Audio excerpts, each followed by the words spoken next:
Welcome back. We're talking about the 7th Summit of the Americas taking place in Panama this week. Joining us from Havana is the Cuban diplomat and educator, Carlos Alzugare. With us here in Washington is Alexander Main. He's a senior associate with the Center for Economic and Policy Research. Michael Shifter is with us from Panama.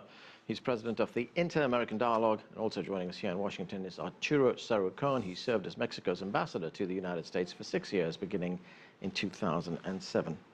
Ambassador, there is a perception, rightly or wrongly, that the United States has neglected Latin America in the past few years. Is that a fair perception? Look, there's always been this debate in Latin America whether the U.S. pays too much attention or too little attention.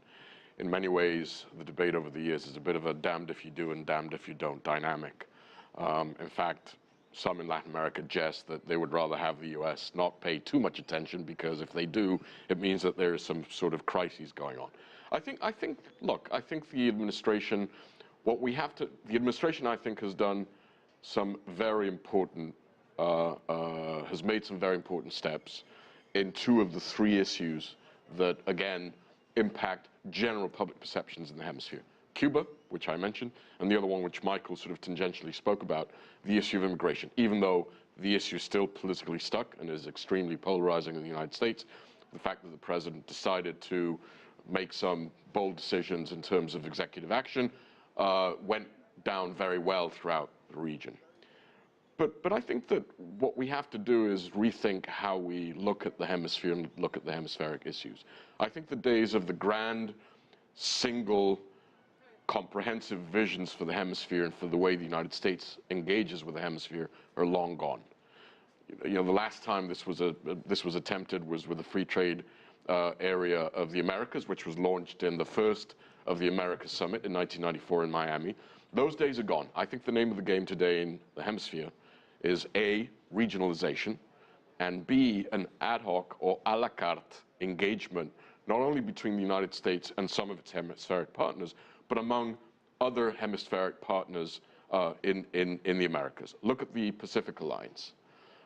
It just so happens that, I'll use sort of a tongue-in-cheek figure, there is a coalition of the free trade willing in the Americas. Countries that have free trade agreements amongst themselves, that happen to have a free trade agreement with the United States, some of which happen to be APEC members, and some of them happen to be negotiating the Trans-Pacific Partnership.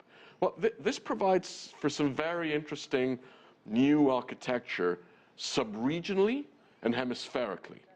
And I think that this is an example of how the United States and other nations have, in the past years, started to build smaller, more nimble engagements, coalitions, alliances, frameworks that will allow these nations to move on a case-by-case basis, right, depending on what that issue is.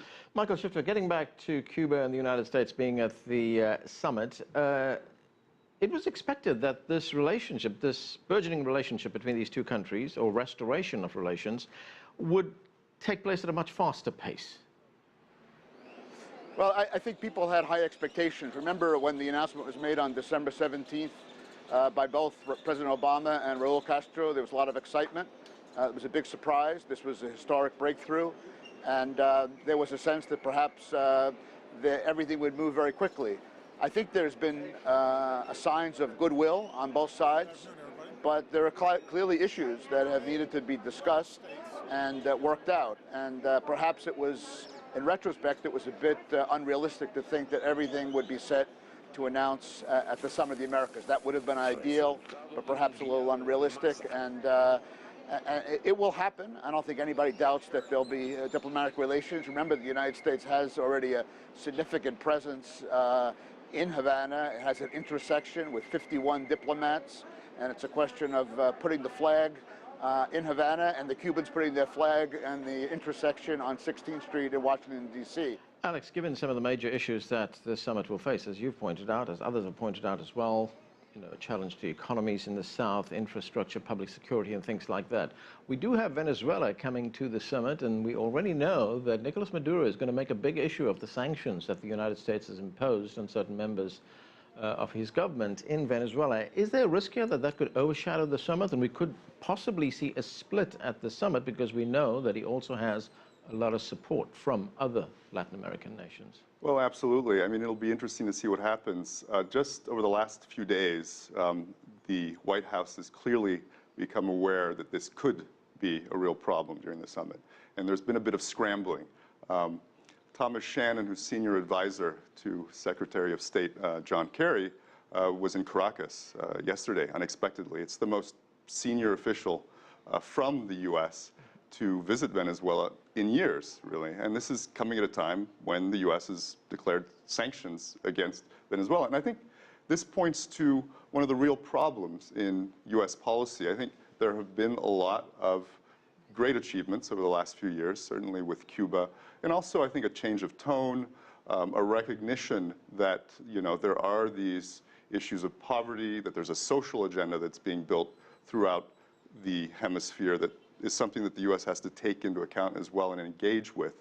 But on the other hand, you still have a constituency here in this country, which is based largely in South Florida, of Cuban Americans who are dictating a part of the U.S. agenda towards Latin America. So that's why you're seeing a real net improvement in policy towards Cuba, and at the same time, they're going in the other direction with regard to Venezuela. Okay. Dr. Alzugare, Cuba and Venezuela are very close allies. I'm just wondering whether Raul Castro will bring up the issue of the U.S. sanctions on Venezuela. I mean, he sees the relationship with Cuba and the sanctions against Venezuela as being linked. The United States, of course, sees it as two complete separate issues. Well, I think the United States knows perfectly well that Cuba will support Venezuela and that the linkages that exist between Venezuela and Cuba, which, by the way, are not only the linkages that have been existing over the last 15 years. Cuba and Venezuela go back many, many years ago, look like Cuba and Mexico. So it is not reasonable to expect that Cuba will stop supporting Venezuela or won't criticize the United States if it commits a mistake that the one that the United States made a couple of weeks ago.